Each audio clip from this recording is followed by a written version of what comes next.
자, 한 주 동안 창업자 여러분들의 심장을 뛰게 한 네, 안 되네. 그걸 날 보면 어떡해요. 알겠습니다. 자, 심장을 뛰게 한 가장 핫한 이슈를 골라 아무도 이야기하지 않는 뉴스의 뒷얘기를 털겠습니다. 하드코어 뉴스 깨기 시간. 썰전을 지향하는. 지향하죠. 하지만 썰전은 아닙니다, 저희는. 그렇죠. 네, 스타트업 팟캐스트 비욘드 스타트업에 오신 것을 환영합니다. 네, 저는 이한종이고요. 인세입니다. 네, 오늘 이상수 대표님 모셨습니다. 반갑습니다. 네. 갑자기 이렇게 좀 어우신 것 같은데요. 네. 네, 뭐 온에어 사인을 보니까 자연스럽게 그렇게 되는 것 같습니다. 네, 오늘은 비욘드 스타트업 벌써 6번째 시간입니다. 그러게요. 네, 저희가 지난주에 한 번 쉬었어요. 맞아요. 네. 그리고 날씨가 더워서 쉰 건 아니었고요. 저희가 아니었고요. 지난주 좀 바빴습니다. 저희가 진행하는 그 비욘드 광복절이기도 했고요. 광복절. 네. 광복절이고 또 저희가 운영하는 베스트 레지던시 프로그램에 입주 기업들을 모집하고 심사하고 이제 모시는 모시고. 과정에 나름 바빴는데 네. 그 과정을 총괄 지휘하고 계셨던 우리 이은세 총괄님이 관련해서 좀 업데이트를 좀 해주시죠. 네. 네, 저희가 드디어 이제 훌륭한 기업들을 모시고 지원을 드릴 수 있게 됐고요. 저희가 지금 하고 있는 비욘드 스타트업 프로그램의 일환으로 인큐베이션을 진행을 하게 되었고, 그리고 6개월과 그리고 최장 1년까지 12개월까지 해서 지금 공간을 지원해드리는 프로그램을 시작하게 되었습니다. 오늘 모신 우리 이상수 대표님도 저희 이번에 모신 기업들 중에 한 곳인 스마트마인드라는 기업의 대표님이시고요. 너무나 훌륭하고 재밌는 기업들이 많이 오시게 된 것 같아요. 그래서 너무 행복하고 앞으로 이제 지원을 좀 잘 해드려야 된다는 각오를 계속해서 다지고 있습니다. 요새 총괄님이 좀 행복해 보이세요. 저는 진짜 행복해요. 전 되게 네. 좋아하거든요. 네. 이 총괄님의 삶의 미션이 뭐냐면요. 파운더의 삶을 뭐였죠? 그러니까 그 비범한 저는 예전에 앙트프너라는 단어를 되게 많이 썼는데 언젠가부터 그 단어를 좀 안 쓰게 되는 것 같고요. 요새는 파운더라는 단어를 많이 쓰고 있는데요. 좀 비범한 파운더들을 많이 만나서 그분들이 왜냐하면은 언젠가 그런 생각을 제가 한번 해보게 됐어요. 그 뭐 대기업이 나쁘다는 건 아니고 대기업에서 나온 것 중에 야 이거 진짜 죽인다. 그렇게 말해본 적이 언젠가를 한번 생각을 해봤어요. 근데 거의 없더라고요. 근데 최근에는 오히려 그 작은 기업들이 그런 너무 멋진 일들을 많이 하고 계시니까 그래서 그런 비범한 파운더들을 많이 만나서 그분들이 그런 멋진 일들을 좀 많이 할 수 있게 해드리고 싶다 하는 생각을 가지게 됐고 그게 이제 저는 좀 미션처럼 생각했습니다. 훌륭합니다. 말이 많네요 오늘 제가. 아닙니다. 오랜만에 방송을 저희가 하니까. 하고 싶었어요. 네네네. 네. 그래서 우리 총괄님이 말씀해 주신 것처럼 저희가 최종 선발된 팀들 대표님들을 이제 차례로 모셔서 네. 각 그 대표님들이 갖고 계신 기업가 정신을 탐구를 저희가 좀 해보려고 하고요. 그 첫 번째로 우리 스마트 마인드 이상수 대표님을 모셨습니다. 네. 반갑습니다. 네. 네. 아직까지 이렇게 좀 혀가 안 풀리시고. 네, 또 조금 더 시간이 걸릴 것 같은데. 네, 괜찮으실 거예요. 워낙에 좀 말씀을 좀 나눠보면 네네네. 이렇게 그 하고 계시는 프로젝트에 대해서 설명하실 때 너무 열의가 많이 이렇게 드러나는 그런 걸 보여주셔서 저는 오늘도 너무 기대하고 있어요. 네. 그래서 지금 개발 중이신 프로젝트가 유저 지향의 온라인 광고 타겟팅 및 중개 플랫폼이라고 하는데 네. 이게 잘 일반인들한테는 잘 와닿지가 않는 것 같아요. 한번 간단히 좀 설명 좀 부탁드릴까요? 예, 네. 이해하기가 굉장히 어렵죠. 네. 간단하게 말씀드리면 네. 아마 많은 분들이 네이버나 뭐 나음을 통해서 기사들을 보실 거예요. 뉴스 기사들을 보실 맞습니다. 텐데. 네. 또는 유튜브에서 뭐 여러 가지 컨텐츠들을 이제 보시게 되겠죠. 네. 그게 보면 이제 동영상 광고가 중간중간 뜨게 됩니다. 그죠? 네. 그리고 뭐 신문에 기사를 타고 들어가면 배너가 위나 오른쪽에 이렇게 이제 배너들이 보이게 되죠. 그런 것들을 이제 디지털 광고라고 하고요. 그런 광고들을 어떻게 하면은 효율적으로 딜리버리 해줄 수 있을까? 그런 부분들을 저희가 이제 연구하고 있고, 그 다음에 그로 인해서 그 광고를 딜리버리하는 회사들, 예를 들어서 뭐 신문사라든지 방송사라든지 이런 방송사들이 그거를 주업으로 하고 있는 뭐 예를 들면 구글이라든지 이런 쪽보다도 훨씬 이익을 많이 창출할 수 있게 도와드릴 수 있을까라는 플랫폼을 만들고 있다고 생각하시면 되겠습니다. 그러면 경쟁사가 네이버, 구글, 페이스북 그렇게 되면 이제 삼사인가요? 네. 처음부터 이제 그렇게 되면 저희 바로 망할 테니까. 그렇게는 뭐 지향은 하고 처음에 말씀하신 것처럼 지향하고 계신 건데요. 네. 저희도 새로운 기술들을 도입해서 그 경쟁하려고 지향은 하고 있습니다. 네. 그러면 지금 네이버나 그 페이스북이나 구글이 갖고 있는 그 CPC 광고 그 플랫폼이 있잖아요. 네네. 걔네보다 조금 앞서 있는 걸 개발을 해서 혹시 구글이나 페이스북에 인수도 하실 수 있겠네요. 뭐 해준다 그러면은 당연히 제가 그럼 네. 영원한 적은 아니군요. 그럼요. 적인 척 하면서 이제 인수가 되는. 맞습니다. 그런 그림이 또 있네요. 좋습니다. 네. 자, 그 개발하고 계신 아이템과 여러 가지 비즈니스적인 부분들 이런 거는 저희가 조금 이따가 더 깊이 살펴보고요. 저희 방송은 창업자의 삶에 대해서 인문학적인 성찰을 하는 방송입니다. 참 이런 방송 보신 적 있나요? 저 인문학적 소양이 제일 부족한데요. 괜찮아요. 인문학은 많이 안 들어가고요. 그냥 그 뭐죠 네이밍이니까. 네이밍만. 네. 그래서 일단은 제가 여쭤보고 싶은 게 우리 이상수 대표님의 성장 과정, 초등학교, 중학교, 고등학교는 어떤 아이였는지부터 좀 얘기해 주시면 좋을 것 같아요. 네, 말을 잘 안 듣는 아이였습니다. 그러신 것 같아요. 네, 기본적으로. 기본적으로. 부모님 말도 안 들으시고. 제일 말 안 들었죠. 그러니까 저희 아버지께서 이제 공무원 생활을 하셨는데 그러시구나. 제가 그러니까 공무원이 굉장히 틀에 박혀 있잖아요. 그렇죠. 그 권위주의적이시고, 네. 권위주의적이시고 그래서 그런 부분들을 제가 굉장히 싫어했었고요. 음. 근데 동시에 또 제가 이제 초등학교 때 아버지께서 이제 공무원이시다 보니까 그 당시에는 접해볼 수 없는 것들을 많이 좀 접해볼 수 있는 기회들이 있었어요. 와, 예를 들어서. 그러니까 예를 들면 이제 많은 분들이 그 메인프레임, IBM의 메인프레임이라는 이야기를 아마 모르시는 분들이 많으실 거예요. 거의 모르죠. 저도 모릅니다. IBM의 메인프레임이 뭡니까? 그래서 그러니까 큰 서버라고 생각하시면 되는데요. 예전에는 뭐 이런 데스크탑이나 스마트폰 같은 것들이 없었고 맞아요. 큰 서버가 하나 있고 그냥 거기에 뭐 타자처럼 이제 키보드가 달려 있으면 방 그 하나 있죠. 방 하나. 예. 그죠? 터미널에서 접속해서 여러 명이 이제 쓸 수 있는데 요즘에 생각하면 클라우드 같은 개념이라고 생각하시면 되겠습니다. 그래서 더미 터미널이 하나 있고 메인프레임 컴퓨터가 있는데 이 클라이언트 컴퓨터는 아무것도 할 수 있는 게 없고요. 키인만 할 수 있고 네. 실제 컴퓨팅은 저기 메인 프레임이 수행하게 되는 거죠. 네네. 버추얼 머신 같은 거죠. 일종의 그렇습니다. 그래서 그런 시스템을 가지고 있는 곳이 있었는데 아버지께서 공무원이시다 보니까 제가 초등학교 4학년 때부터 이제 그거를 좀 쓸 수 있는 이런 이야기 해도 되나요? 그때 네, 그런 얘기를 불법일 하는 게 이 수도 있는데. 방송입니다. 네. 괜찮습니다. 뭐 공소시효 다 지나갔어요. 그래서 그거를 이제 써볼 수 있는 기회들이 생기게 됐었어요. 와, 아버님 되게 영향력자셨나 봐요. 그렇진 않은데 이제 뭐 공무원이시다 보니까 이렇게 저렇게 연계가 돼가지고 제가 토요일 일요일 되면은 뭐 놀러 가서 좀 쓸 수 있는 기회들이 있었는데 그러다 보니까 초등학교 그때만 해도 IBM이 거의 갑 중에 갑 아니었나요? 맞습니다. 그때는 PC가 아예 없었죠. 그래서 뭐 기계어, 어셈블리어 요즘에 많이 알고 계신 C, 자바 이런 것들이 나오기 프로치안도 전에 있었고 뭐 코볼 뭐 이런 것도 있었죠. 도스 합니다, 저 도스. 도스. 그거는 이제 한참 이후에 나오게 됐죠. 그렇죠, 맞아요. 그래서 이제 그런 것들을 할 수 있는 기회들이 많이 있었고요. 그래서 뭐 컴퓨터를 가지고 이제 놀 수 있는 기회들이 좀 있었습니다. 네. 계속 말씀드릴까요? 그 중고등학교 시절도 계속 그러면 컴퓨터 사이언스 쪽에 관련된 여러 가지 인프라들에게 자연스럽게 노출될 수 있는 환경 속에서 자라신 건가요? 그렇죠. 그래서 뭐 한국에서는 아마 삼성 하면은 알라딘 PC라고 뭐 아실지 모르겠는데 이게 너무 옛날 이야기를 제가 꺼내는 것 같은데 좋습니다. 저는 제일 처음 쓴 PC가 얼마 전에 페이스북에 누가 그런 글을 올리셔가지고 생각을 해봤는데 네. 제가 제일 처음 쓴 PC가 막 그러니까 제가 초등학교 4학년 정도에 X2를 처음 썼던 것 같아요. 대우에서 나온 거요. 네네. 그게 8비트였거든요. 그리고 이제 알라딘은 16비트였죠. 아마 네네.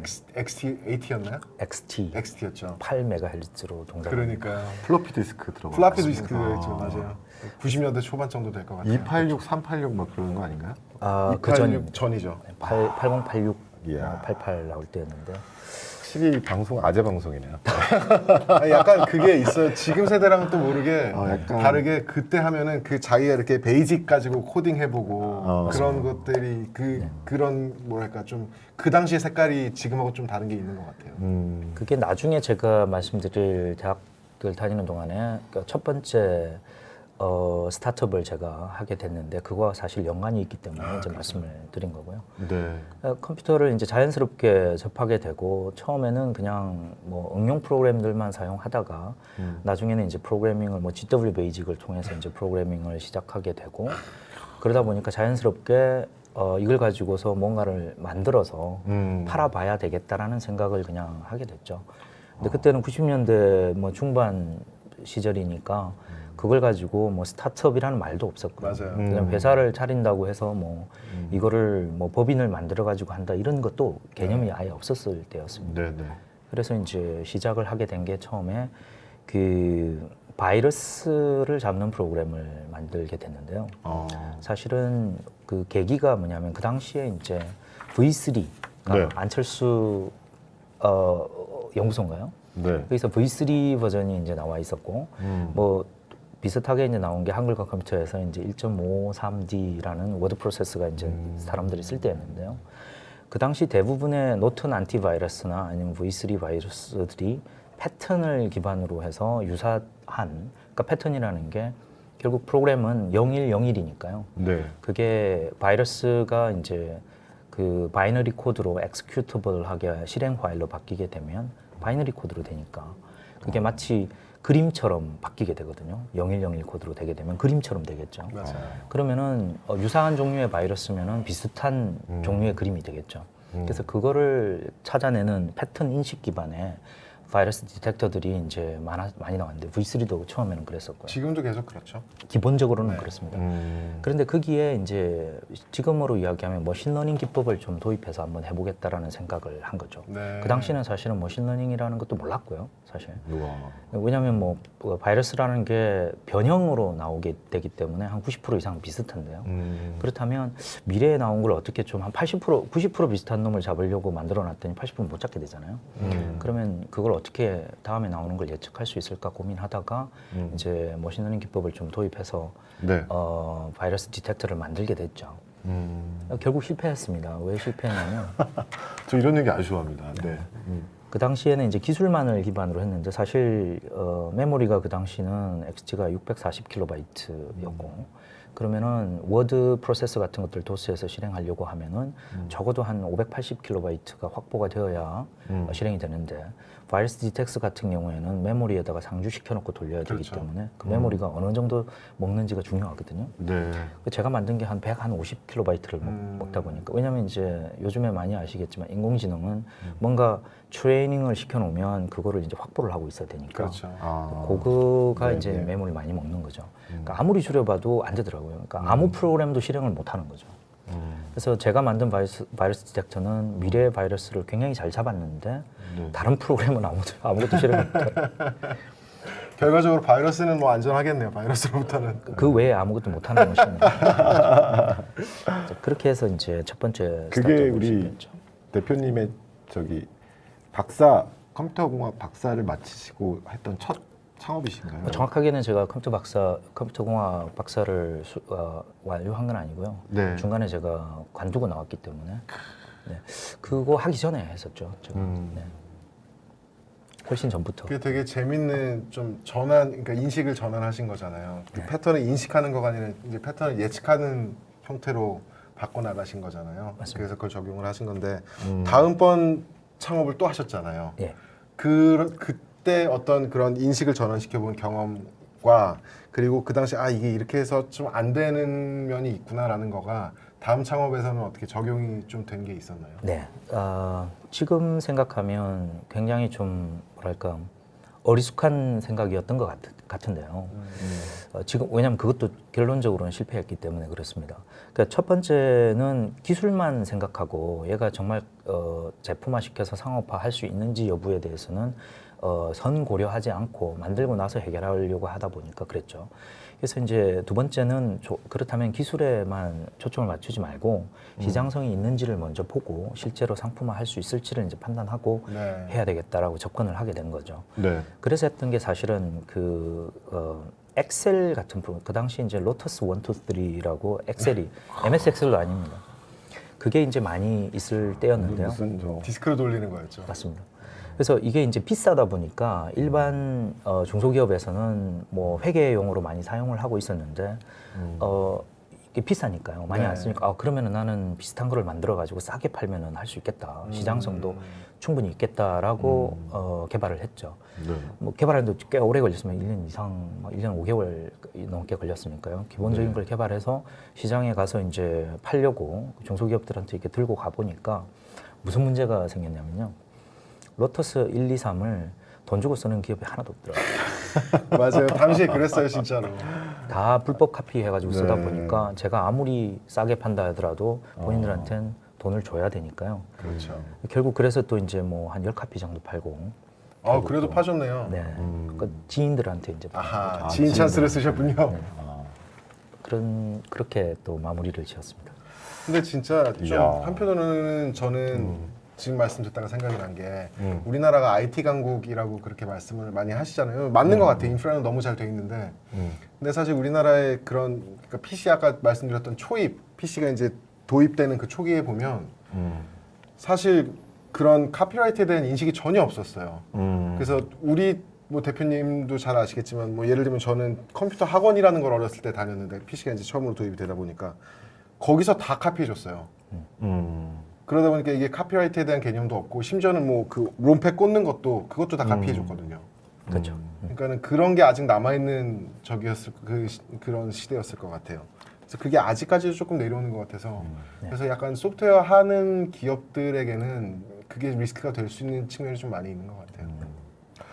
근데 우리 이상수 대표님 여기에 멈추지 않습니다. 그렇죠. 또 한 번 또 창업을 하시죠. 그럼요. 자, 이건 또 어떤 아이템이죠? 예, 그게 이제 증권 HTS가 나오기 전에 증권 시장에서 이제 증권을 개인이 좀 트레이딩하는 거를 좀 해봐야 되겠다라는 생각을 좀 하게 된 거죠.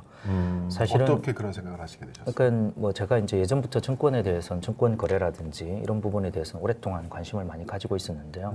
예를 들어서 이제 그 전에는 증권을 거래하는 방식들이 증권 시장에 가죠. 뭐 예를 들면 지금이면 뭐 미래에셋이나 그런 데 갑니다. 객장에 그러면 이제 객장에서 이제 가격들이 변화가 오잖아요. 네. 그럼 그걸 보고서 중개인을 통해 가지고 그게 이제 직원들이죠. 직원들을 그렇죠. 통해 가지고 하니까 실시간이 일단 안 되잖아요. 적어야죠. 또. 예, 그 적어 가지고 뭐 넣고 하는 동안에 아니 또 오늘 이제 응답하라 1994 좀 보는 것 같아. 진짜 그때 그런 그랬습니다. 시절이 있었어요. 맞습니다. 사실 지금도 그렇게 하고 있습니다. 예를 들어서 PB들 같은 경우에는 그럼요. 직접 HTS를 하지 않고 관리하시는 분들이 있는데 이분들은 사실은 뭐 바스킷을 그 프로그램이나 이런 걸로 하긴 하지만 주요한 그 디시전 같은 경우에는 고객한테 물어보거든요. 직접 현재도. 이제 뭐 그런 식으로도 뭐 유지되는 부분들이 있고요. 그거는 일반인들한테 통용되는 것들은 아니니까요. 네. 그래서 제가 이제 그때 봤을 때 그렇다면 얘를 실시간으로 내가 할 수 있다면 실시간으로 할 수 있다면 다른 사람보다도 정보가 사실은 어쨌든 한 발짝 빠를 거잖아요. 그렇게 되면 뭐 수익이 당연히 이제 되겠죠. 그래서 그거를 모 증권사에게 제안을 했고요. 그거를 만들 수 있겠느냐라고 저보고 이제 만들 수 있겠느냐 해서 그 부분을 이제 만든 적이 있었는데 크게 두 가지입니다. 하나는 실시간으로 바로 이제 오더를 해서 이제 할 수 있는 부분하고 그다음에 두 번째는 트래픽 그 당시에는 이제 트래픽을 봐야 되니까요. 이게 그렇죠. 정말로 진짜 허수 주문인지 아니면은 뭔가 트래픽이 발생해서 올라가는 어떤 타이밍인지 그런 것들을 판단할 수 있게끔 하는 그 인디케이터 같은 것들을 좀 집어넣게 된 거죠. 네. 그래서 지금은 사야 될 타이밍이다, 팔아야 될 타이밍이다라는 것들을 간단하게 만들기 시작한 겁니다. 사실은 그렇게 만들었는데 뭐 제가 회사 이름은 이제 말씀드리기 그렇고 그러다 보니까 이게 이제 처음에는 저는 이제 솔루션 형태로 만들어서 판매를 하려고 했는데 당연히 대기업하고 하다 보니까 뭐 일부만 받고 개발한 거 이제 주는 상태가 된 거죠. 용역 형태가 되는 네. 거죠. 그래서 이제 그 뺏기게 된 거고요. 그렇게 하고 나서는 그 연달아 그걸 이제 접고서 그 솔루션의 라이센스는 제가 뭐 다른 업체에서 가져가시게 된 거니까 이거를 가지고서는 제가 사업을 못 하게 된 상태가 된 거죠. 그래서 제가 이제 착안한 게 그렇다면 거기서 한 발짝 더 나아가는 거를 사실은 만들었으면 그 위에 이제 얹으려고 했는데 그분들이 가져갔으니 그건 드리고 이제 다른 거를 만들게 된 거죠. 뭐 예를 들면 그 무위험 차익 거래라고 해서 그 선물과 그 현물 간의 베이스 그 차이가 생기게 되는데요. 네. 그 차이를 이용해서 손해 보지 않고 거래를 하는 방식들이 있습니다. 그런 것들을 하는 플랫폼을 이제 만들게 된 거죠. 그런 플랫폼을 개발하면서 직접 투자하셔가지고 돈을 버시면 안 되나요? 아, 실제로 해가지고 돈도 좀 벌기도 했었고요. 네. 실제로. 그렇지만 이제 그런 것들이 뭐 일반적으로 예를 들어서 뭐 기관이라든지 큰 기업들이 정말 안정적인 상황에서는 그런 수익이 한 1, 2%씩 뭐 0. 몇 %씩 안정적으로 나타나는데 갑자기 예측하지 못하는 상황이 되면 손해가 확 생기거든요. 그렇죠. 선물이니까. 그러다 보니까 그런 정보가 없는 상황에서는 개인이 활용하기는 어렵고 기관들 같은 경우에 그런 프로그래밍 매수매도를 하기 전에 할 때에 일부 이제 적용하는 그런 알고리즘인 거죠. 네. 그래서 제가 이제 그거를 목표로 해서 이제 만들었던 것이고요. 그러다 보니까 제가 가지고 있는 정보가 이제 한정이 있잖아요. 그렇죠. 그래서 그걸 가지고 하다 보니까 뭐 딸 때는 따지만 뭐 한 방에 또 이제 읽고 하니까 이게 결국은 뭐 비슷하게 이제 가게 된 거죠. 규제 때문에 그래요. 네. 그 금융 쪽에 이제 거래 정보에 대한 규제들이 있으니까 어려우신 점이 있었을 것 같아요. 그 네 번의 저희 전문용어로 연쇄 창업가라고 하잖아요. 네. 계속 창업을 네 번 해서 네 번의 실패를 겪으시면서 어떤 것을 느끼셨나요? 제가 그거를 하고 있는 동안에 한 번 정도만 빼고는 파트너가 없었어요. 그러니까 마지막에 할 때는 어쨌든 이제 회사를 상대로 하는 소프트웨어였기 때문에 CSO에 해당하시는 분을 하고 같이 이제 했었는데 뭐 제 동기고 친구였지만 네네. 그런데 그 전까지는 제가 CTO이면서 CEO였고 1인 창업자였고 개발자였고 그 다음에 뭐 CSO 역할도 하고 뭐 이런 식으로 하게 됐죠. 왜 그런 생각을 하게 됐냐면 어쨌든 간에 기술 기반의 기업이잖아요. 매출은 안 나오고 있고 그러면 제가 월급 줄 수 있는 상황이 아니다 보니까 네. 그렇다면 개발을 완료를 하고 나서야지만 제가 세일즈를 할 수 있다라고 생각을 했었거든요. 그러다 보니까 제품을 먼저 개발하고 제품 개발하고 나면 시간이 제가 있잖아요. 그러니까 제가 이제 뭐 세일즈도 하고 마케팅도 하고 이제 이런 식으로 혼자서 다 하게 됐는데 그게 이제 실패한 주요 원인이라고 지금은 제가 생각하고 있거든요. 네. 그러니까 전략상에서도 사실은 전략이라는 게 수시로 바뀌잖아요. 환경이 바뀌면 전략도 바뀌어야 되고 그다음 솔루션을 개발하는 동안에 적어도 뭐 몇 개월에서 수년까지 이제 걸리게 되는데 그 사이에 초기에 생각했던 전략이 제가 혼자다 보니까 전략 생각하고 제품 개발하다가 다시 전략 바뀌면 제품을 완전히 뒤엎어야 되는데 그거를 못 하잖아요. 제가 개발자 입장에서는 뭐 완전히 바꿔야 된다 그러면 하기 싫어지니까 처음에 생각했던 전략을 믿고 가는 거죠, 그냥. 그러다 보니까 이제 한 1년 이후에는 유효하지 않는 전략이 또 되게 되는 거고 그러니까 그런 시행착오들을 사실은 많이 겪었던 것 같습니다, 초기에. 결국에는 이제 그 변화하는 시장의 니즈에 맞춰서 이제 마켓핏에 맞는 제품을 내놔야 되는데 네. 혼자 너무 많은 역할을 하시다 보니 이제 개발 기간도 길어지고 네. 그것도 그렇고 이제 기술에 너무 오리엔티드 돼 있었고 기술을 훨씬 더 중시했던 생각이 강했던 것 같습니다. 그러니까 뭐 솔루션이 없으면 사실 세일즈를 못 한다는 생각을 했기 때문에 기술이 우선이라고 이제 생각을 한 거죠. 그러니까 그게 사실은 지금은 사실은 제가 그렇게 생각 안 하고 있거든요. 네. 그러다 보니까 이제 그게 주요한 페인이라고 제가 생각하고 있습니다. 현재는. 그러니까 그게 저는 원래 전략을 하는 사람이라서 전략이라는 단어에 조금 예민한데 그러니까 어쨌든 그런 거 같아요. 그러니까 예를 들면 제품이 나오는데 기능이 한 개밖에 없어서 이게 되느냐 안 되느냐 판별하기가 쉽거든요. 근데 기능이 10개가 있는데 이게 잘 안 됐어요. 그럼 뭐가 잘못됐는지는 2의 10제곱 중에 하나잖아요. 그러니까 이게 안 되는 콤비네이션이 거예요. 있으니까. 네. 그러니까 처음에 조금 만드시고 한번 테스트를 해보시고 또 개발하시고 그런 과정이 아마 팀이 있었으면 됐을 것 같은데. 요즘 같은 경우에 이제 에자일 에자일이라고 방식으로 하죠. 그렇죠. 하죠. 네. 그 말씀을 해주시는 것 같아요. 그렇습니다. 그래서 이 네 번의 실패의 아픔을 딛고 이제 국내 굴지의 대기업으로 커리어를 쌓게 되시죠? 네, 돈이 안 벌리니까요. 일단 돈을 먼저 벌어야겠다라는. 근데 가족도 생각을. 있으셨을 때. 그 당시는 제가 혼자였으니까요. 그러셨구나. 결혼하기 네. 전이었고 결혼을 늦게 해가지고 그래서 대기업을 가게 된 계기는 사실은 이제 스타트업 조그마한 회사를 이제 운영을 하다 보니까 어려움들을 많이 알게 됐고요. 좀 경험 부족에서 나오는 실패라는 생각을 제가 좀 많이 하게 됐습니다. 네. 그래서 과연 그렇다면 이제 뭐 소위 말하는 굴지의 대기업들에서는 어떤 식으로 하고 있을까? R&D 측면에서는 어떻게 하고 있고, 뭐 제품을 만들고 난 다음에 세일즈나 마케팅 부분은 어떤 식으로 하고 있는지에 대해서 관심을 많이 가지게 됐고요. 특히나 이제 R&D 부서라든지 사업 부서들이 나누어져 있는 형태로 다 되어 있잖아요, 대기업들이. 네네. 그러면 이제 이거를 어떤 식으로 또 이제 붙여서 가는지. 왜냐하면 제품을 개발한 것과 얘를 상품화하는 건 완전히 다르기 때문에 네. 그걸 어떻게 잘 엮어서 하고 있는지, 연계해서 하고 있는지 그런 부분들을 좀 알고 싶었거든요. 네. 그래서 일단 뭐 삼성의 이제 대기업에 네. 들어가게 됐었죠. 네. 거기서 이제 거의 한 근 10년을 근무하시죠. 10년 좀 안 되게 네. 있었습니다. 그 10년 동안 다양한 것들 배우셨을 부분도 있고 좀 네. 아쉬웠던 부분도 있고 네. 그런 것들은 어떻게 좀 정리될 수 있을까요? 네. 일단 아쉬운 부분부터 말씀을 드리면요. 네, 아쉬워하셨을 것 같아서. 이게 이제 많은 부분에 있어서 이제 그 의사 결정들이 탑다운으로 이제 이루어진다라는 거죠. 그게 장점이면서 이제 단점인데요. 네. 장점인 부분은 만약에 이제 뭐 글로벌 회사 입장에서 내가 글로벌리 뭐 한 1위, 2위, 3위 하는 업체인데 1위 업체다. 2위, 3위 정도 하는 업체인데 1위 업체를 따라가고 싶다라고 하면 목표는 명확하잖아요. 내가 해야 되는 목표는 2위에서 1위를 따라잡는 부분이니까 이미 뭘 해야 되는지가 정해져 있는 거죠. 네. 그렇다면 어떻게 이제 비용을 줄이고 효과적으로 일을 할 수 있느냐만 남게 되잖아요. 그럴 경우에는 일사불란하게 탑다운 형태로 일을 처리하는 부분은 상당 부분 효과가 있습니다. 그거는 뭐 미국에 있는 실리콘밸리 친구들도 이야기해 보면 삼성이 뭔지 모르겠는데 하여간 잘 파니까 오케이 그건 인정한다 뭐 이런 식이니까요. 네네. 그런데 어느 순간부터 뭐 글로벌 회사가 삼성이라는 회사가 이제 글로벌하게 리딩을 해야 되는 부분들이 일부 나타나게 이제 된 거죠. 그럴 경우에는 무엇을 해야 되는지 모르는데 네.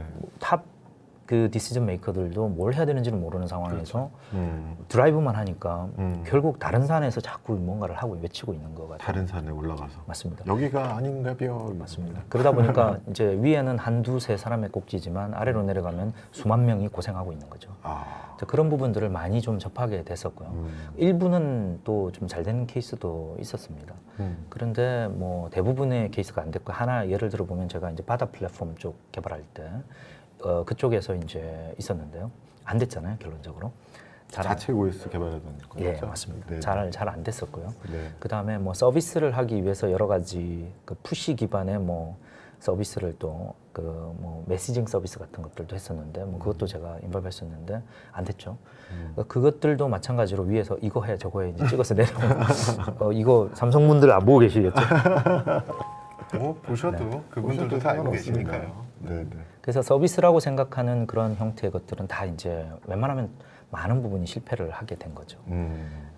그런 부분이 이제 뭐 장점 단점 물어보셨는데요. 그 두 가지를 다 뭐 거기서 다 내포하고 있는 것 같습니다. 근데 사실 구글 같은 경우도 굉장히 많은 프로덕트를 내지만 살아남는 거 별로 안 되잖아요. 맞습니다. 사실은. 그러니까 그거는 어쩔 수 없는 과정인 것 같고 저는 뭐 제가 사측이라서 이런 말씀을 드리는 건 아닌데 이 기본적으로 우리나라의 기업들이 가진 강점은 운영상에서도 굉장한 효율성을 가지고 드라이브가 걸린다는 거거든요.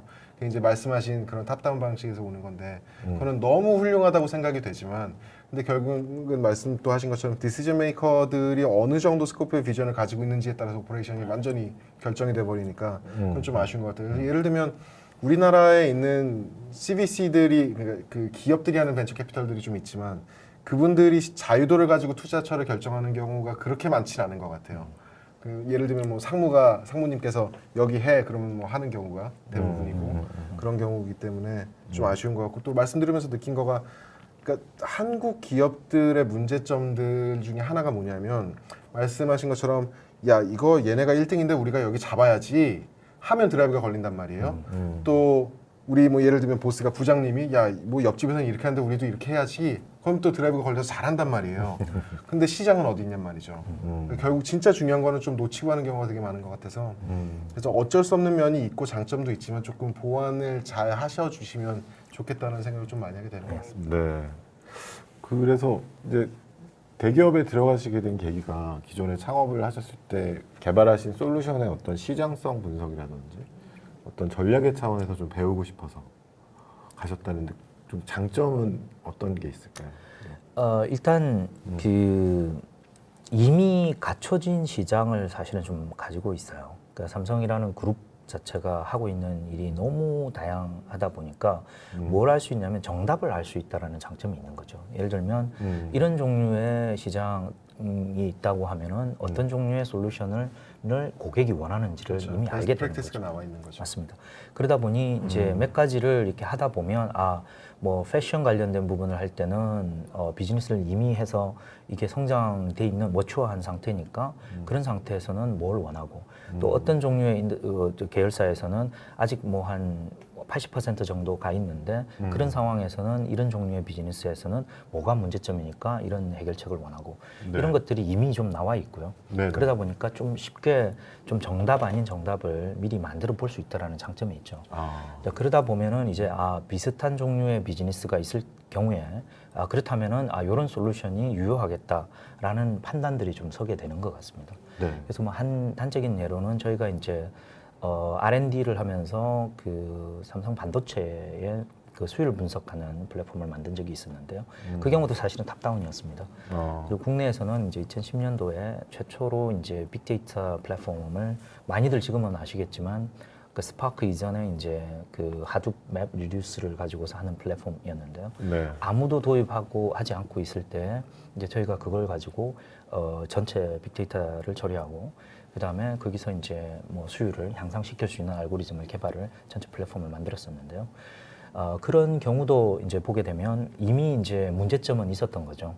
그러면은 그 반도체 회사는 글로벌한 반도체 회사가 마그나 칩이라든지 하이닉스라든지 그 다음에 그 TSMC라고 하는 대만 업체 네. 주로 알려진 게 애플의 칩을 납품하는 업체죠. 네. 전자하고 이제 경쟁하고 있고요. 그다음에 인텔, 뭐 엔비디아 비슷한 형태의 문제들을 안고 있을 거라는 거죠.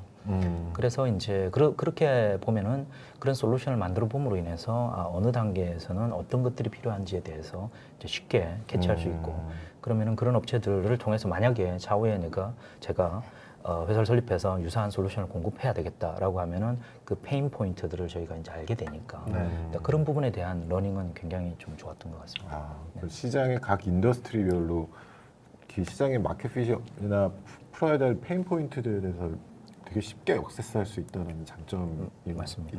있었군요. 네. 그런 이제 노하우를 많이 쌓으셔서 이제 싱가포르로 건너가게 되십니다. 그렇죠? 네. 뜬금없이. 네.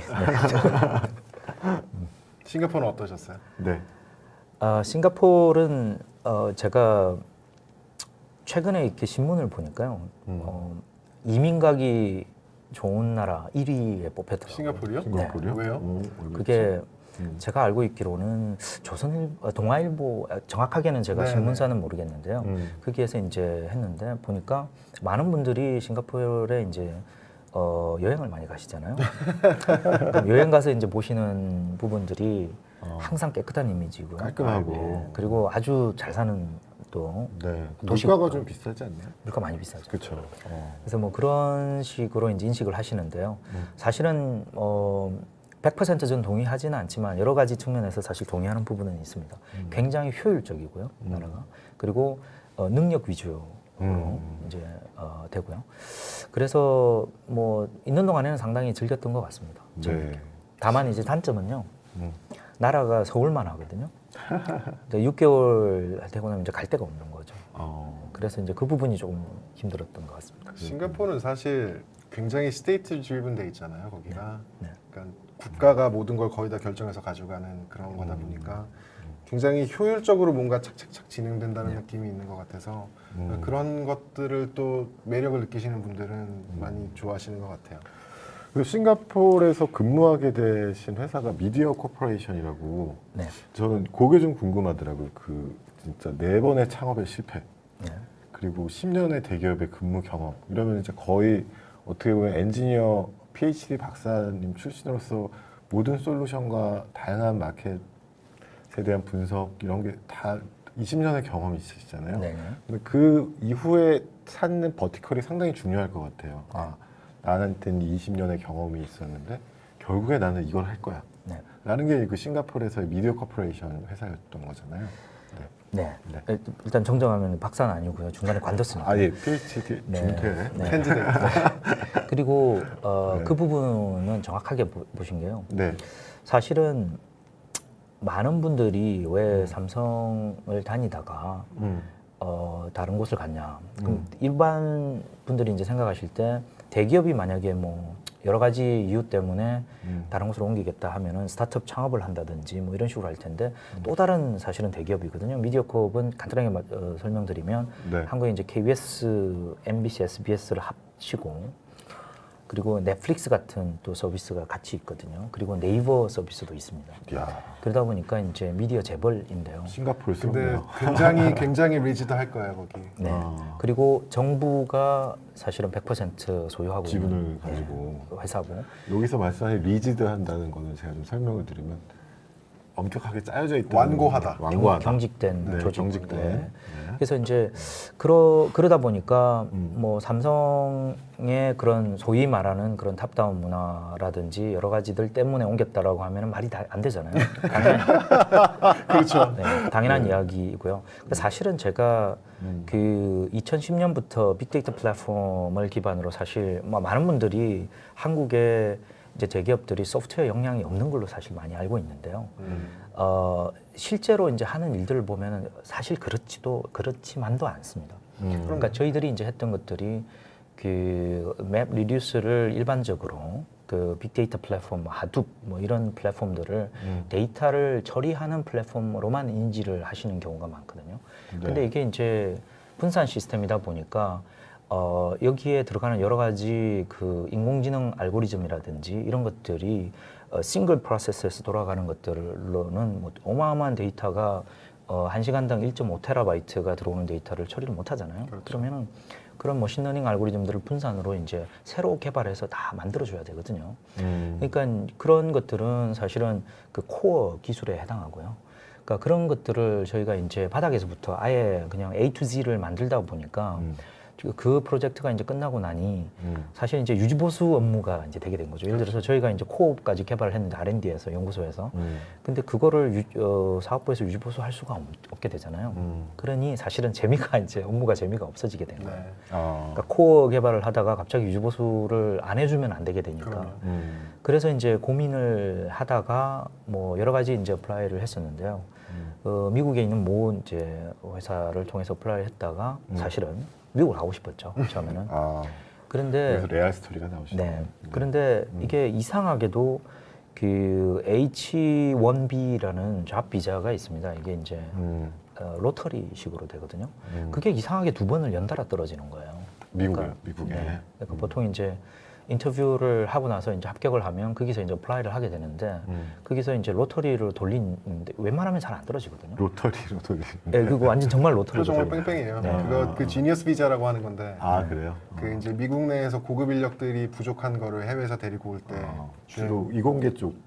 거의 맞습니다. 그렇죠. 그렇죠. 네. 그렇게 해서 2번 떨어지고 나니까 이제 맥이 빠진 상태였죠. 그래서 뭐 이래저래 해서 제 이제 그 CV가 그러니까 저 레주메가 돌려진 상태였는데 어느 날 그 헤드헌터 싱가포르에서 헤드헌터에서 연락이 왔어요. 네. 그래서 뭐 미디어콥이라는 회사가 있는데 좀 들어보지도 못한 회사였고요. 네. 거기서 이제 CEO가 인터뷰를 원하고 포지션은 바이스 프레지던트 포지션인데 뭐 빅데이터 당신이 빅데이터 쪽에 좀 전문가인 것 같으니 빅데이터를 가지고서 이 미디어 회사가 디지털 트랜스포메이션을 하고 싶다. 그러니까 4년 전 이야기인데요. 우리나라 말로는 4차 산업혁명이죠. 그거를 좀 도입하고 싶어 하니까 네. 인터뷰를 해보겠느냐라고 하더라고요. 그래서 몇 가지 조건을 물어봤더니 일단 뭐 상무급이고 팀을 구성해서 네가 원하는 팀을 구성해서 펀드도 있고 해봐라. 처음부터 다 만들어서 해봐라. 와. 좋은 그러니까 조건이네요. 네, 그러니까 제가 일단은 빅데이터 기반에 했던 거고 제가 또 핸즈온으로 직접 이제 코딩을 하고 있었으니까 그때까지도 그래서 당연히 일단 억셉트를 하고 이제 인터뷰를 봤죠. 물론 인터뷰를 보는 동안에는 될 거라고는 상상도 하지 않았습니다, 사실은.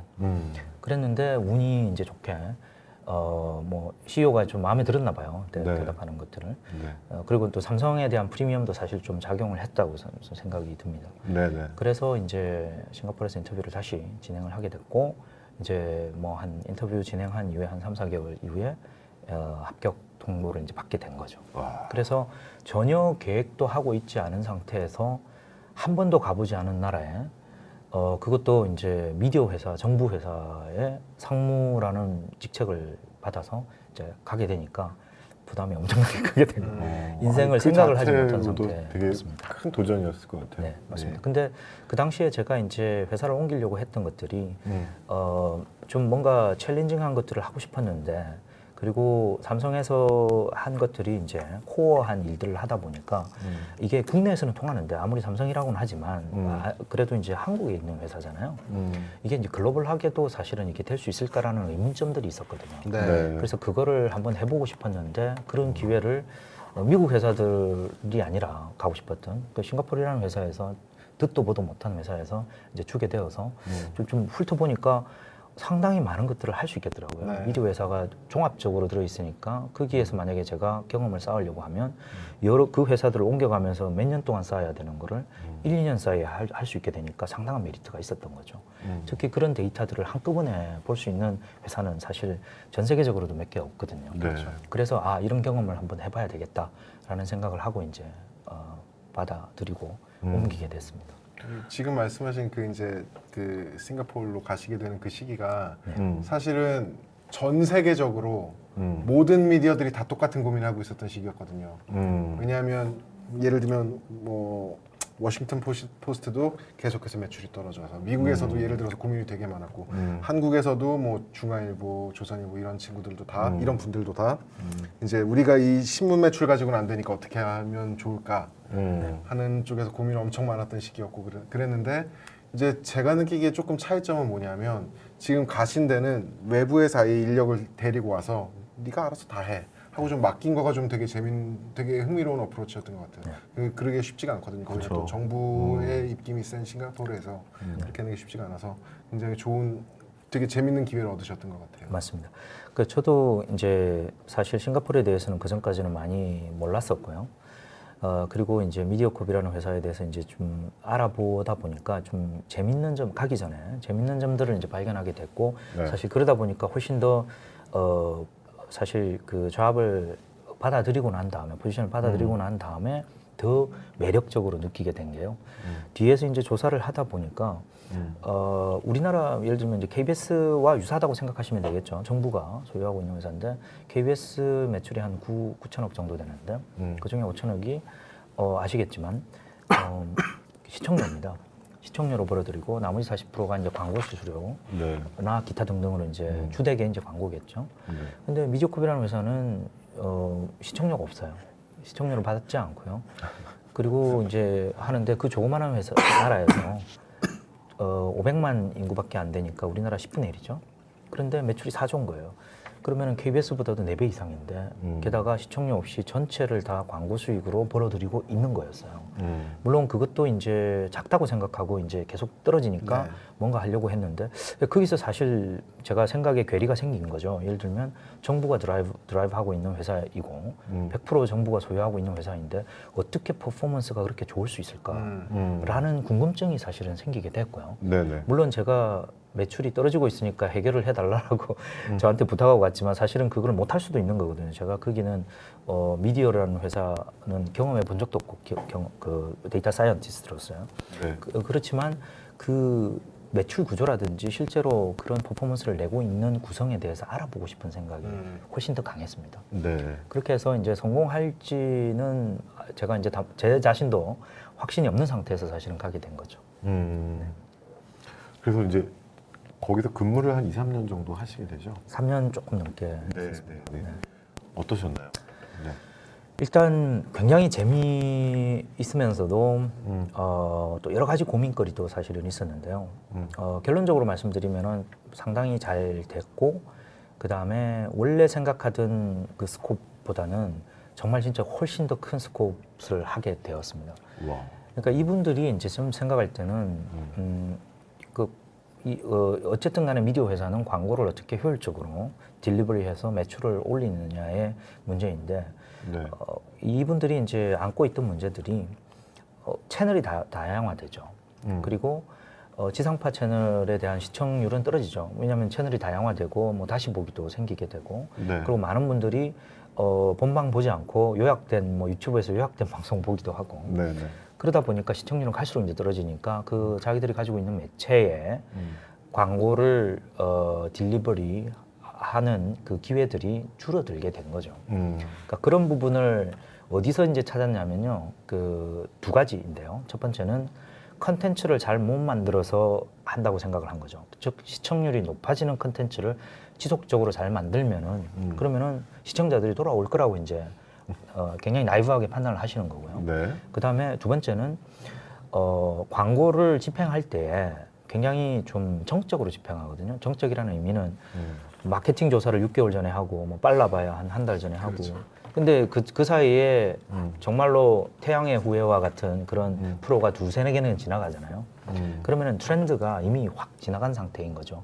그런 것들을 기반으로 시청 그 광고를 편성하고 이렇게 하다 보니까 효과적으로 이제 딜리버리를 하지 못하게 되는 겁니다. 그래서 이분들은 이거를 데이터화하고 빅데이터 처리하게 되고 여러 가지 산재에 있는 데이터를 모아서 인사이트를 가지게 되고 실시간을 하게 되면 그걸 기반으로 이제 광고를 플래닝하고 그런 것들을 이제 미디어 믹스 모델링이라고 하는데요. 그런 것들을 실시간으로 빅데이터 도움과 AI 도움으로 하게 되면 매출이 늘어날 거라고 생각을 하신 거예요, 초기에는. 그래서 이제 저보고 이제 그걸 만들어 달라고 하신 겁니다. 네. 그래서 잘 만들어져서 결과 근데- 좋았나요? 근데 그거를 보게 되니까요. 사실은 그런 부분은 기존에 본인들이 하고 있던 한 80%의 퍼포먼스를 90, 100으로 올리는 한 20% 정도에 늘리는 수준이지 마켓 사이즈가 줄어드는 거를 막지는 못하는 그렇죠. 거거든요. 그럼 예를 들면은 정말 태양의 후예와 같은 뭐 예를 들어 미디어컵에서 그런 거를 만들어낸다고 하면요. 자기들이 드라마도 만들어내니까요. 그런데 그거를 연속적으로 만들 수가 있나요? 1년에 겨우 한 건 정도 되겠죠. 네. 그러다 보니까 마켓 사이즈를 늘리는 것 대비 다른 채널이나 구글이라든지 페이스북 즉 디지털 마케팅 채널이 확대되면서 본인들 지상파 채널의 시청률이 줄어드는 것들을 궁극적으로 막을 수 있는 게 안 되는 거죠. 네. 그러다 보니까 본인들이 가지고 있는 미디어 채널이 아닌 다른 채널을 통해서 광고를 딜리버리 할 수 있는 수단들이 필요하게 된 거였죠. 네. 그래서 그런 부분들을 가미해서 사실은 다른 플랫폼들을 이제 만들어서 이제 하게 된 거예요. 또 스토리가 너무 길다 보니까 네. 제가 간략하게. 네. 네. 그래서 이제 약 20년의 그 솔루션 개발에 대한 네. 네, 엔지니어로서의 경험을 바탕으로 이제 미디어 굴지의 또 미디어 회사의 어떤 레거시 미디어에서 뉴 미디어로 진화하는 과정에서의 빅데이터 사이언티스트로서의 경력을 이제 다 녹여내 가지고 지금 하시는 창업자가 되신 거잖아요. 맞습니다. 대단하다, 박수 한번. 아닙니다. 지금 네. 생각하신 이 아이템이 23년의 노하우가 녹아 있다고 보면 되는 거잖아요, 그렇죠? 그리고 고등학교 때, 중학교 때 그 IBM 메인프레임에서 놀던 네. 그 내공도 같이 있어서 나온 게 이 아이템이다. 네. 나름 인문학적인 성찰 아닌가요, 이거는? 네. 그러네요. 알겠습니다. 제가 거기서 사실은 인문학적인 부분에 실패했다라는 경험 아닙니다. 정도가 이게 있었던 다 것 같습니다. 쌓여서 이렇게 이게 나온 인문학이 거예요. 원래 휴머니티잖아요. 네. 사람에 관한 거니까. 네. 그래서 이제 지금 드디어 다시 창업을 하신 거잖아요. 23년에 그 외도라고 하면 좀 그렇지만 더 좋은 창업을 하기 위해서 어떻게 보면 23년이라는 시간을 내공을 쌓는 시간으로 활용을 하신 거잖아요. 그래서 지금은 조금 더 구체적이고 네. 네, 직접적으로 설명해 주셔도 됩니다. 지금 개발하고 계신 네. 이 스마트 마인드에서. 알겠습니다. 네. 저희가 이제 사실은 이 아이템을 가지고 간 계기도 그 미디어콥에서 성공을 기반으로 하고 있습니다. 그러니까 저희가 사실은 싱가포르에 있는 미디어 회사는 이제 데이터 사이언스나 아니면은 이런 그 기술들을 그 디지털 마케팅에 관련된 기술들을 이제 애드버타이즈먼트 테크놀로지라고 해서 줄여서 에드텍이라고 하고요. 네. 이런 종류의 이제 플랫폼 비즈니스를 하시는 분들을 에드텍 컴퍼니라고 이제 보통 이야기를 하는데요. 네네. 저희가 있으면서 무엇을 느꼈냐면요. 사실은 이런 그 성공적으로 플랫폼을 미디어컵에 딜리버리 해주면서 저희가 이제 무엇을 또 보게 됐냐면요. 다른 나라들은 어떤 식으로 하고 있는 특히 이제 한국 같은 경우에 어떤 식으로 광고들을 디지털 광고들을 딜리버리하고 있는지를 좀 살펴보게 된 거죠. 그래서 뭐 당연한 이야기지만 네이버나 이제 다음 같은 업체들이 트래픽을 일단 많이 끌어오죠. 그러면은 네이버나 다음에서는 일반적으로 기사들이 있고 그 기사들을 클릭해서 들어가면 뭐 신문사들이 이제 광고를 이제 딜리버리하는 형태로 되어 있고요. 네. 그 광고들은 어디서 가져오냐면 구글과 같은 곳, 보통 그런 곳을 이제 DSP 또는 DFP라고 하는데요. 네. DFP에서 이제 가져온 광고를 뿌려주는 형태로 되게 되죠. DFP는 뭐의 약자인가요? DSP는 Demand Side Platform이라고 해서요. 디맨드 사이드라는 게 이제 애드버타이저들이 광고를 내놓는 곳입니다. 그거를 가져오면은 당연히 이제 조선일보나 한겨레신문 예를 들면 그런 신문사들이 거기서 뭐 광고주가 광고를 내놨으니까요. 그 광고를 뭐 배너 형태로 내놓든지 하겠죠. 그거를 이제 기사에 붙여서 네. 이제 딜리버리를 하는 형태가 되겠죠. 그러니까 그 중간에 끼어 있는 중간자들이 많습니다. 한국 같은 경우에 예를 들면 네이버가 있죠. 중간에. 그다음에 구글이 또 있습니다. 그죠? 네. 그래서 사실은 만약에 네이버를 통하지 않으면은 구글한테만 주면 되는데 첫 번째 네이버한테 줘야 되겠죠. 왜냐하면 신문을 소비하는 한 80%에 관련된 트래픽을 네이버나 다음을 통해서 맞아요. 소비를 하게 되죠. 그러다 보니까 네이버가 이게 왕입니다, 그죠? 그리고 이제 구글은 광고를 또 거의 독과점 형태로 디지털 광고를 제공을 해주고 있기 때문에 구글도 또 중간에서 많이 주게 되죠. 따라서 사실은 애드버타이저 관점에서는 100이라는 광고 비용을 주게 되면 네. 구글과 네이버를 통해서 이제 퍼블리셔라고 이야기하는 조선일보나 한겨레신문의 실제적인 배너 광고들이 나가게 되는데 그 사이에 중개인들이 굉장히 많은 거죠. 특히나 한국은 네이버 같은 그 다른 나라 가시면 아시겠지만 네이버 같은 형태로 중앙 집중적으로 뭐 이게 인공지능이 됐든 아니면 개인이 됐든 기사를 큐레이션해서 기사를 소비하는 형태가 우리나라와 일본밖에 없습니다. 죄송합니다. 우리나라와 중국 정도 손꼽을 정도입니다. 그래서 뭐 싱가포르 같은 경우는 당연히 그런 형태로 하지 않고요. 일본도 당연히 그렇게 이제 소비를 하지 않습니다. 그러다 보니 이제 중간에서 목소리를 크게 낼 수 있죠. 즉 중개 수수료를 많이 가져갈 수 있죠. 네. 그 구글은 원체 이제 독과점을 하고 있기 때문에 광고주로부터 많이 가져가고 많이 이제 먹는 형태가 네. 되니까 실제로 광고를 딜리버리하는 그런 한겨레 신문이나 이런 퍼블리셔들은 남는 게 없는 거죠. 네. 거의. 그래서 이제 그런 형태의 구조가 과거에 과거에 이제 야후에서 이제 일어나던 형태들인데요.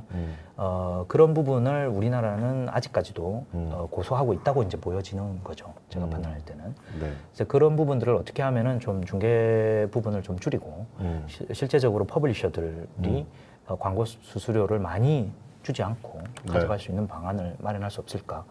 그런 부분에 이제 생각을 많이 하게 됐습니다. 네. 그래서 그것을 위한 일종의 대안적 모델이 지금 개발하고 계신 이 유저 지향의 네. 온라인 광고 타겟팅 및 중개 플랫폼이라고 보면 되는 거죠. 맞습니다. 이게 만약에 이쪽에 업계에서 이제 종사하시는 분들은 이 말씀을 이제 너무 정말 많은 걸 포함하고 있기 때문에 이것만 가지고서는 조금 전에 제가 말씀드린 그 내용을 듣고서 안 맞는데 이렇게 이제 생각하실 수도 있습니다. 그러니까 너무 길기 때문에 짧게 이제 저희가 쓴 거고요. 그래서 사실은 그 사이에 여러 가지들이 이제 녹아 있는 부분들이 있습니다. 저희가 일반적으로 보면은 아까도 제가 말씀드린 것처럼 신문사 퍼블리셔에 해당하는 실제로 광고를 딜리버리하는 광고 그 퍼블리셔들 신문사들 입장에서는 사실은 어떤 식으로 보통 하고 있냐면요. 구글에게 많은 부분을 중개 수수료로 주죠. 그리고 네이버에게 또 많은 부분을 주죠. 만약에 페이스북을 통해서 오게 되면 페이스북도 마찬가지 네이버 역할을 하게 되잖아요. 그렇죠. 기사가 네. 클릭되니까 뭐 클릭되는 대로 CPC라고 하죠. 보통 코스트 퍼 클릭으로 이제 지불하게 되는데 네. 그러다 보니까 사실은 앉아서 돈을 벌고 있긴 하지만 실제로 중개인들이 많이 이제 먹고 있는데 특히나 또 어떤 문제들이 있냐면 구글 같은 곳에서요 이렇게 이야기합니다. 광고를 정말로 타겟팅을 잘해서 퍼포먼스를 많이 높여주면 일단 파이가 커지겠죠. 딜리버리 되는 파이가. 그렇게 되면 나눠줄 수 있는 것도 당신들한테 커질 테니까 그런 것들을 하기 위해서 당신들의 홈페이지의 데이터를 내가 가져올 수 있게 해다오. 보통 그렇게 이야기합니다. 그래서 이제 make sense 하잖아요. 들으면 일단 그런 것 같거든요. 그래서 구글이 가지고 있는 뭐 예를 들어서 뭐 구글 애널리틱스라든지 이런 분석 툴들을 네. 돈을 내고 또 사용을 하게 됩니다. 그리고 자신들의 first party 데이터라고 하는데요. 본인들의 신문사라든지 이런 곳에 들어오는 트래픽들에 대한 오디언스라고 하죠. 사용자의 어떤 성향이라든지 이런 것들을 분석하는 데이터를 공짜로, 사실은 공짜가 아니죠. 심지어 구글 애널리틱스를 쓰게 되면 비용까지 지불해 가면서 본인들의 first party 데이터를 구글한테 주게 됩니다. 만약에 그거를 허가를 하지 않으면은 구글은 그 데이터를 못 가져가는 거거든요. 근데 데이터를 가져가면서도 심지어 차지까지 합니다. 그죠? 그렇게 해서 이제 가져가는 구조가 되는 거죠. 그렇게 되면은 사실은 파이는 커지게 되지만 쉐어는 작아지게 되는 거죠, 사실. 레버뉴 쉐어를 하게 되면 구글 애널리틱스를 씀으로 인해서 돈을 더 내야 되는 구조가 되니까요. 네. 그래서 이제 그런 부분들에 대해서 많은 퍼블리셔들이 고통받고 있고요. 그러니까 일반적으로 큰 회사들 같은 경우에는 그래도 좀 나은 편이지만 딜 파워가 없는 작은 회사들 같은 경우에는 네. 훨씬 더 많은 수수료를 지불할 수밖에 없는 구조가 되는 거죠. 그래서 이런 부분들을 좀 고치려고 노력하고 있고 네. 저희 내부에서는 뭐 예를 들면 하나의 차이점으로 본다고 하면 그런 데이터를 제공해 줄 때 저희는 훨씬 더 많은 데이터를 제공해 주셨기 때문에 저희는 그걸 가지고서 분석해서 타겟팅을 할 수 있게 되잖아요. 네. 그럼 사용자 성향에 맞는 타겟팅으로 훨씬 더 많은 높은 퍼포먼스를 낼 수 있기 때문에 그런 퍼블리셔들에게 데이터를 제공해 주는 대가를 지불해 드리는 거죠. 오히려 네, 그게 이제 일종의 하나의 방법. 제가 예로 든 퍼블리셔들한테 훨씬 더 많은 수익이 돌아가는 구조라는 겁니다. 그 외에도 뭐 다른 여러 가지들이 있지만 제가 일단 뭐 시간상 간단하게 그것만 말씀드리도록 하겠습니다. 네. 근데 이제 그럼 브리징할 수 있는 핵심 기술이 있으시면 네. 이 퍼블리셔 단, 그다음에 광고를 이렇게 아까 말씀 DSP라고 하셨는데 네. 이 두 가지 단을 이미 기 보유하고 있는 회사와 파트너십 개념으로 풀어 나가야 되지 않나요? 처음에는? 네. 어. 예를 들어서 뭐 그렇게 되게 되면 네. 사실은 한번 이제 판단해 보시면은요. 네. 지금 구글 대비 만약에 그런 DSP를 딜리버리 하고 있는 업체가 있긴 합니다. 근데 많지 않은 상황이고요. 국내는 아직까지. 그리고 네. 만약에 있는데 그런 업체와 저희가 이제 협약을 해서 한다고 하면은요. 어떻게 되냐면요. 현재 기존에 그런 업체와 그 DSP를 가지고 있는 업체, 구글 또는 다른 업체가 좀 싼 업체가 되겠죠. 그런 업체와 이제 퍼블리셔가 일을 하고 있다고 치면은요. 저희 솔루션이 들어감으로 인해 가지고 퍼블리셔 관점에서 바라보면은 비용이 사실 올라가는 구조가 되게 되죠.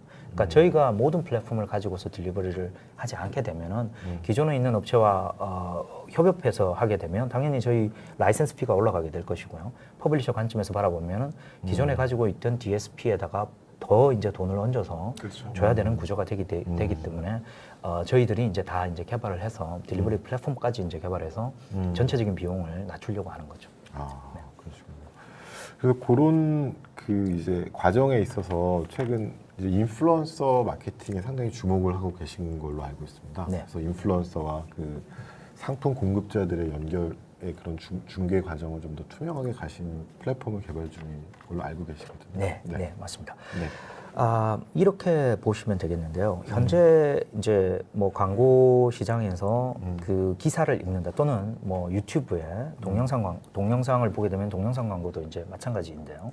그러면 일반적으로 이제 그 광고가 어떤 형태로 이제 딜리버리가 되냐면요. 궁극적으로는 우리나라 마켓에서는 네이버가 주되게 중개자 역할을 하고 있기 때문에 CPC라고 해서 이제 코스트 퍼 클릭이 주된 딜의 그러니까 파워를 제일 많이 가지고 있는 형태지만요.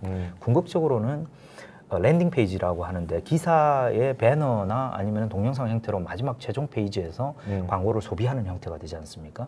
그런 것들을 보통 이제 광고가 보여준다 해서 임프레션이라고 합니다. 네. 그럼 임프레션인데 잘 생각해 보시면 나는 네이버에서 신문 기사를 보고서 신문 기사를 읽으러 갔지 그 광고를 보러 간 사람들이 아니거든요.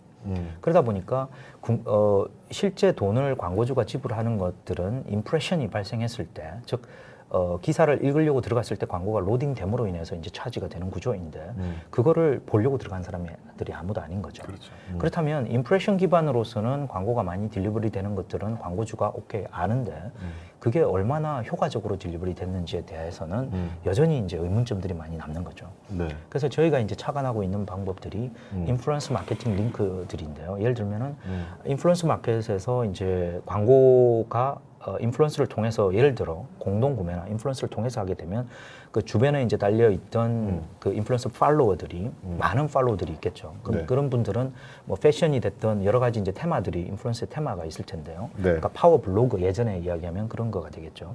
그런 분들의 관심이 많은 분들이 와서 이제 팔로워들이 보시게 된단 말이죠. 그러면 이런 분들이 이거의 리뷰들을 보고서 그 링크가 있다고 하면은 그 링크에서는 내가 사려고 하는 관심, 즉 그 프로덕트에 대한 그 광고를 내가 소비하고자 하는 성향이 강하게 되겠죠. 네. 그럼 저희들 같은 경우에는 그런 광고 링크들을 뒤에서 DSP에서 제공을 해드리고 있고요. 그런 링크들에 대한 통계들을 가지고 있기 때문에 그 링크들에 대해서 정말 연관된 광고들을 같이 딜리버리를 해드린다고 하면은 그렇다고 하면은 그 링크를 클릭해서 들어오는 분들 입장에서는 연계된 광고들을 볼 가능성이 굉장히 높아지게 되겠죠. 왜냐하면 어떤 분들은 살려고 들어오신 분들이고 어떤 분들은 정말로 그 제품에 대해서 관심이 있어서 그 광고를 정말로 보려고 들어오신 분들이기 때문에 그 연계된 광고를 이제 보여줄 수 있으면 네. 그러면 훨씬 더 퍼포먼스가 높아지게 되겠죠. 그다음에 두 번째는 마찬가지로 사용자에 대해서 저희가 퍼스트 파티 데이터라든지 여러 가지 데이터들을 바닥에 알고 있기 때문에 네. 사용자의 성향이나 여러 가지들을 알고 있는 상태가 되어 있습니다. 그러면은 직접적으로 살려고 또는 광고를 소비하려고 들어오신 분들에 대해서 그 광고뿐만 아니라 과거의 행동이나 여러 가지들을 모델을 통해서 저희들이 예측 모델을 가지고 있는데요. 그걸 보고서 직접 화장품을 사려고 들어오신 분이지만 현재는 가방에 대해서도 관심이 많은 것들을 저희가 미리 알게 됩니다. 그러면은 연관된 광고들을 보여줌으로 인해서 이분들이 실제로 광고를 소비할 수 있게끔 유도하는 네. 즉 광고의 퍼포먼스를 높일 수 있게끔 하는 그런 것들이 이제 DSP의 URL로서 저희들이 제공하게 되고 궁극적으로 그것들이 퍼블리셔에 딜리버리 되는 형태가 되겠죠. 그렇게 되면 기존에 그냥 랜덤하게 그냥 광고가 들어가거나 단순히 그 오디언스의 성향에 대해서만 알고 있는 것보다 그 오디언스가 정말로 뭔가를 사려고 하고 광고를 소비하려고 하는데 그런 분들에 대해서 이제 임프레션들을 저희가 딜리버리 해주면 아무래도 퍼포먼스가 훨씬 높아지는 구조로 갈 수 있을 거라고 생각합니다. 그러니까 좀 쉽게 얘기를 하면 그 이제 CPC를 넘어서 이제 CPA가 CPM 그러니까 코스트 퍼 액션 그러니까 전환이나 네. 그 소비자를 하여금 구매나 이런 거를 더 전환시키는데 더 효율화된 플랫폼을 지향하고 계신다. 지향하고 있습니다. 네, 그렇게 이해하면 되는 거죠. 맞습니다. 한 가지 예를 들어 보이면은 네. 유사한 그러니까 요즘에 이제 에드텍에서 퍼포먼스가 이슈가 되고 있거든요. 네, 그러니까 한국은 아직까지 이제 CPM 기반의 딜리버리도 많이 이제 활성화되지 않은 상태라서 한 스텝 정도가 이제 지금 아직 느린 상태이지만 네. 글로벌한 에드텍 시장을 보게 되면 뭐 최근에 나온 업체들 중에 이제 소셜 컨텐츠를 딜리버리하는 업체들이 생겨나기 시작합니다. 예를 들면 이런 거죠. 페이스북이 페이크 뉴스 때문에 본인들이 이제 기사를 큐레이션하는 거를 스탑하겠다 이렇게 이제 어나운스를 했죠. 그러니까 그게 이제 뭐냐 하면은 이렇게 보시면 되겠습니다. 그 페이스북인데 간혹 가다 보면은 기사들이 나오는 것들이 있습니다. 그게 이제 뭐냐면 페이스북이 큐레이션을 한 다음에 그 기사들을 페이스북 링크에다가 이렇게 내 페이지에다가 이렇게 끼워 넣어주는 거거든요. 그럼 그 기사는 CPC잖아요. 클릭해서 가면 광고가 딜리버리 되는 네. 구조가 되겠죠. 근데 페이크 뉴스 때문에 뭐 하도 이제 말이 많으니까 그걸 안 하겠다라고 한 거예요. 그러다 보니까 어떤 모 업체가 거기서 어떤 이제 아이디어를 얻어서 본인들이 그런 거를 대신하겠다고 한 거예요. 그런데 이제 이런 아이디어를 가져온 거죠. 페이스북은 안 하니까요. 그럼 본인들이 어떻게 그걸 딜리버리 할 수 있느냐? 이런 플랫폼을 만든 겁니다. A라는 플랫폼을 만들었는데요. 여기에 가입하면은 페이스북, 트위터, 뭐 인스타그램, 뭐 여러 가지 그 소셜 네트워크 서비스들에 대해서 본인들이 받아보겠다고 클릭하면 그거를 전체를 다 보여줘, 한 페이지에. 그러면 내가 소셜 네트워크 컨텐츠를 다 모을 수 있으니까 거기에서 기사를 큐레이션 해가지고 해주겠다라는 서비스인 거예요. 그 뒷단에서는 DSP하고 뭐 이런 것들이 있는데요. 뭐 저 개인적으로는 잘 안 될 거라고 생각하고 있는데요.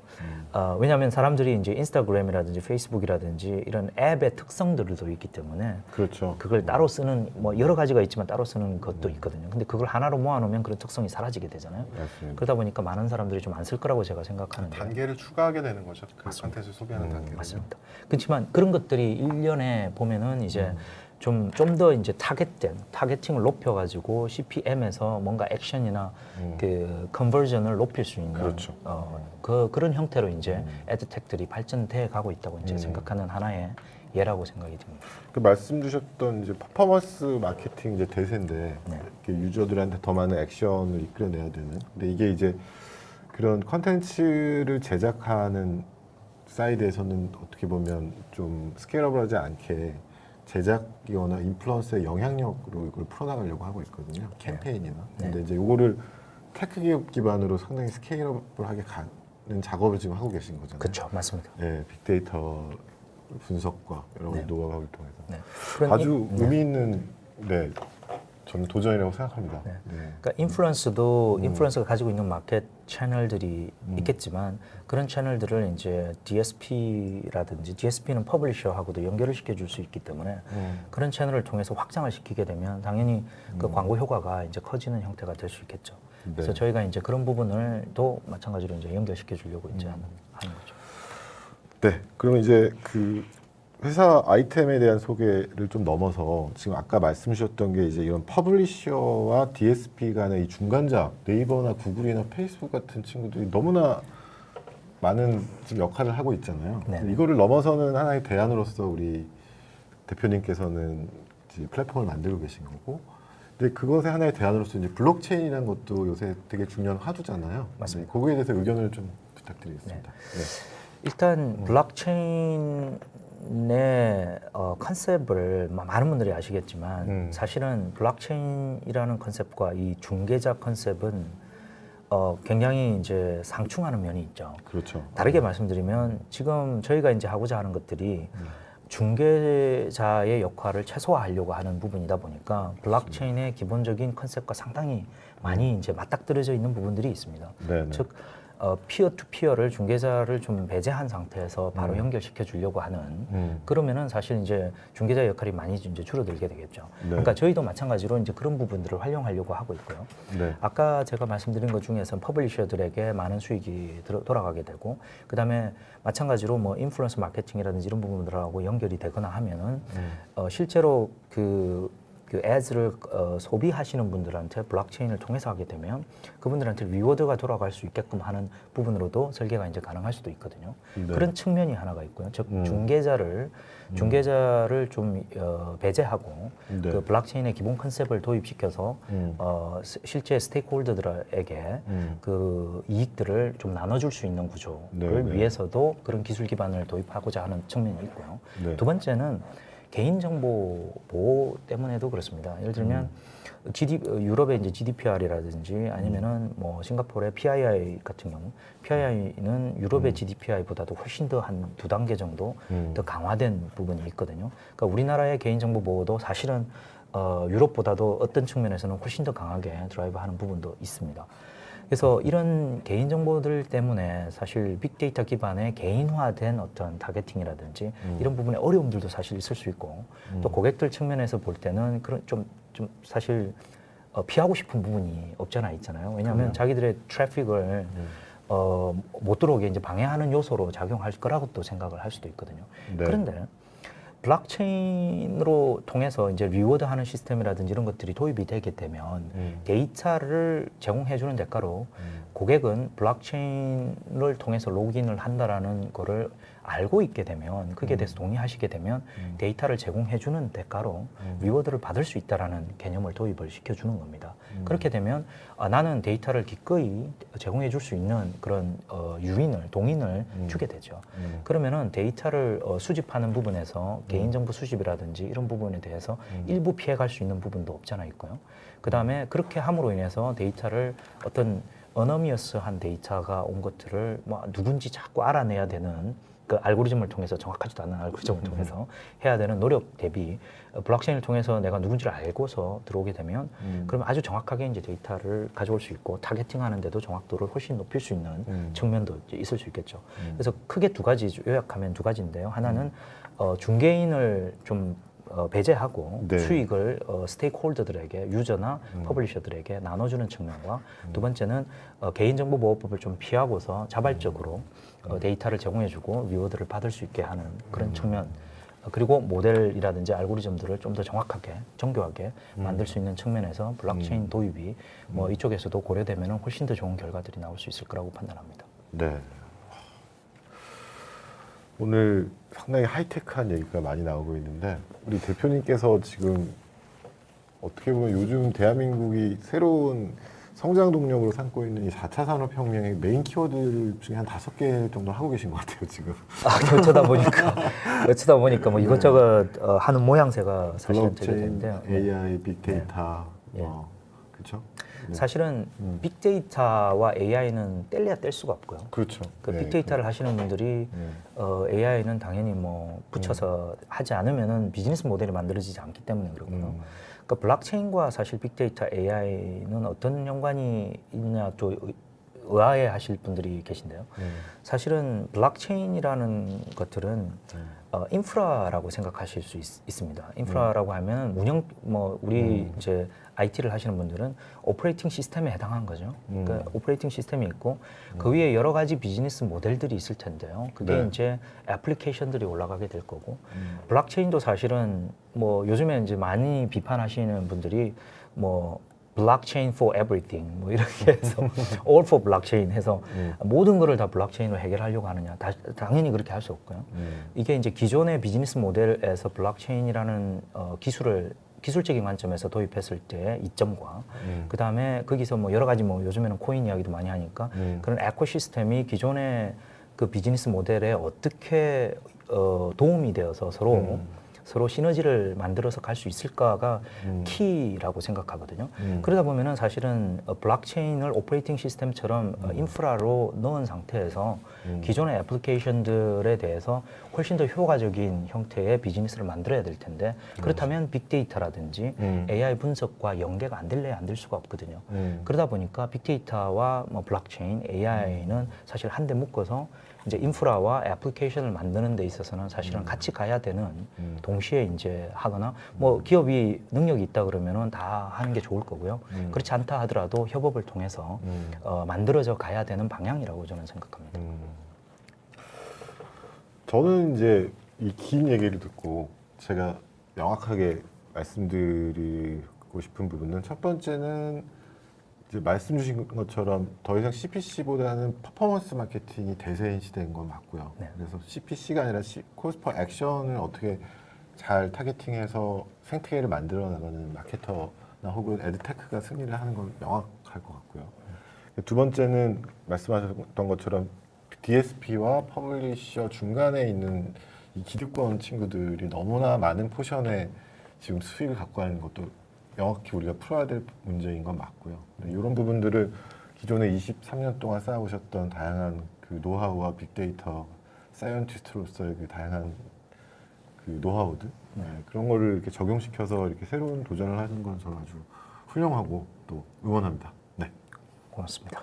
총괄님은 어떠신가요? 네. 그 수익 말고도 사실은 그 광고들이 디스플레이 되는 측면에 있어서도 굉장히 개선할 수 있는 여지들이 많이 있잖아요. 그래서 산업적인 구조와 그런 어떤 디스플레이의 형식이나 형태와 그리고 그 이후에 이제 어떤 성과를 얻어야 되는지까지 이 전반적인 거를 다 이렇게 아울러서 가실 수 있는 결국 그렇게 지향을 하시고 있는 것 같아요. 맞습니다.